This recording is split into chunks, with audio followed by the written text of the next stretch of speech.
ஒரு திரைப்படம் அது மிகப்பெரிய எதிர்பார்ப்பை உண்டாக்குச்சு. ரசிகர்கள் எப்ப ரிலீஸ் ஆகும் அப்படின்னு ரொம்ப ஆவலா காத்துட்டு இருந்த நிலையில் ஏமாற்றம் அடைஞ்சிருக்கு. அதாவது அஜித் அவர்கள் நடித்த பொங்கலுக்கு ரிலீஸ் ஆகும் அப்படின்னு சொல்லி ஜல்லிக்கட்டு காளையாக ரிலீஸ்க்கு தயாரா இருக்கும் விடாமுயற்சி படத்துக்காக. ஸோ அந்த படம் வந்து இப்ப தள்ளி வைக்கப்பட்டிருக்கு. ஸோ இன்னும் பல படங்கள் வந்து பொங்கல் டைம்ல ரிலீஸ் ஆக போகுது. என்னென்ன படங்கள்னா, காதலிக்க நேரமில்லை ஜெயம் ரவி, நித்யா மேனன் நடிப்பில் வந்து இந்த படத்தை வந்து பொங்கலுக்கு வந்து ரிலீஸ் ஆக திட்டமிட்டிருக்காங்க. இரண்டாவதாக மெட்ராஸ்காரன். இந்த படம் பார்த்தீங்கன்னா கலையரசன், ஐஸ்வர்யா தத்தா, நிகாரிகா நடிப்பில் வெளியாக இருக்கும். இந்த படமும் பொங்கலுக்கு ரிலீஸ் ஆகும்னு அறிவிச்சிருக்காங்க.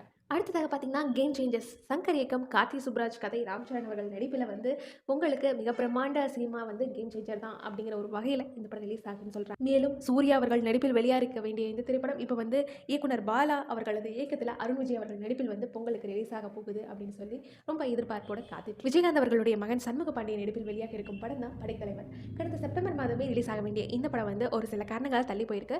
இப்போ வந்து பொங்கல் அன்னைக்கு ரிலீஸ் ஆகும் அப்படின்னு சொல்லி அறிவிச்சிருக்காங்க. ரொம்ப எதிர்பார்ப்போட காத்துட்டு இருக்காங்க. அகில உலக சூப்பர் ஸ்டார் அப்படின்னு சொல்லக்கூடிய விஜய் சிவா, பிரியா ஆனந்த், விடிடிவி கணேஷ், ஜப்பானி நடிகர், ஸோ இந்த மாதிரி வந்து பல நடிப்பில் வந்து சில ஆண்டுகளாகவே இந்த திரைப்படம் வந்து ரிலீஸ் ஆகிறதுக்காக வெயிட் பண்ணிட்டு இருக்கு.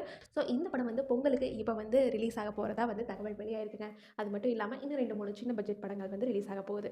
2K லவ் ஸ்டோரி அப்படிங்கிற ஒரு படமும், நேசிப்பாயா அப்படிங்கிற படமும் வந்து ரிலீஸ் ஆக போகுது.